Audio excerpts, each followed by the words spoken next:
Narito ako.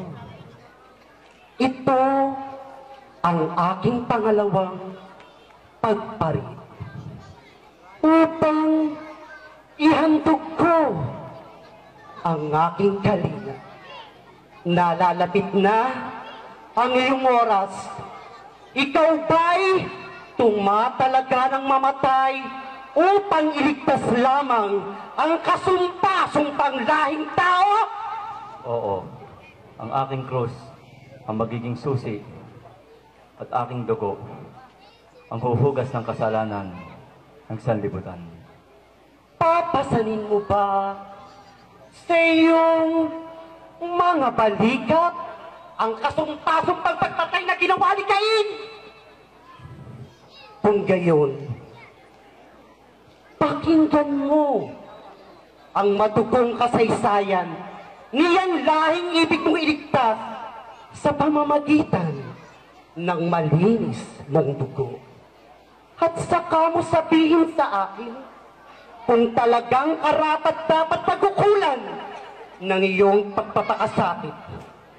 Pagkatapos ng kasumpa-sumpang pagpatay na ginawa ni Cain, ay tahakin natin ang walang tigil ang malawak na dagat ang dugo na pinakpan ng malalapat na pakpak ng Dilubyo Universal na siyang lumunod sa lahat ng tao.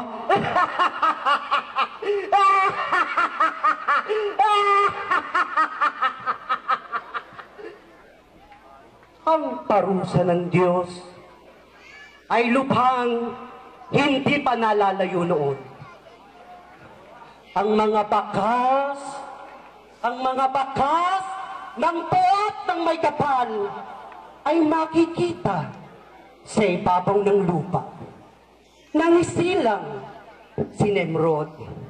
Si Nimrod na siyang pinakadakilang magdadakaw na kauna-unahang tumuntong sa ibabaw ng lupa sapagkat ipinagkait ni Nimrod ang kalayaan sa lahat sa pamamagitan ng dahak ay napatanyag siyang isang Panginoon gayong siya'y isang kriminal! Kriminal!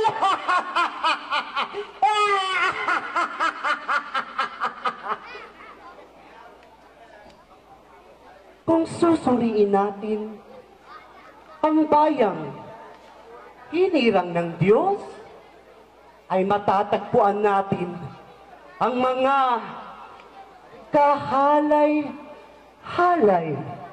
na pakikipag-isang dibdib ng mga anak ni Lot sa kanyang mga katugo. Ang matinding galit ni Iseo sa kanyang kapatid na si Jacob. Ang malupit na kataksilan ni Simeon ang Levi. Ang kasumpa-sumpang pagpipili sa napakabait na si Jose. Ang kalansing na mga tanikala! Ang kalansing na mga tanikala! At ang mga nakalulunos na taghoy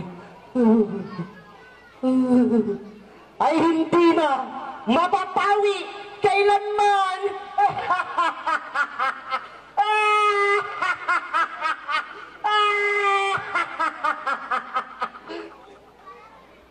Si Delilah. Si Delilah? Si Delilah na uliran na sa kataksilan ay nagawang ipagkanulo ang kanyang asawa si Samson. Si Absalom ay nagtaksil.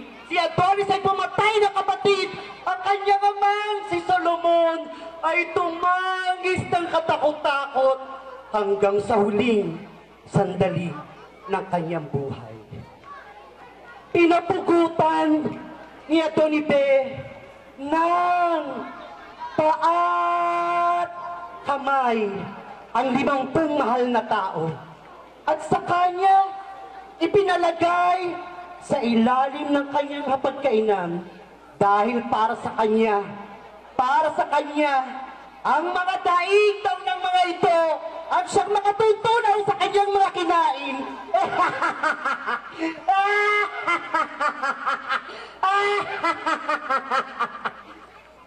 Ang pananagumpay ng bandila ni Pompeo ay lumipot sa lahat ng tribo at sa kanya sinalakay ang mga lahing takot lumaban sa mga inapo ni Jacob. At sa wakas ay dumating si Herodes! Si Herodes! Si Herodes! Si Herodes na parang salot sa bayan ng Israel. Walang iginawang kanyang malupit na sandata. Ang dugo yung magusaga sa sarili niyang palasyo. Ang sariling templo ni Sion ay natumihan ng dugo ng banal na si Zacarias. At ngayon, Jesus, di yata't nalulunusan ka na ng dugo. Ng dugo mong sinasabing malinis at walang bahid dungis.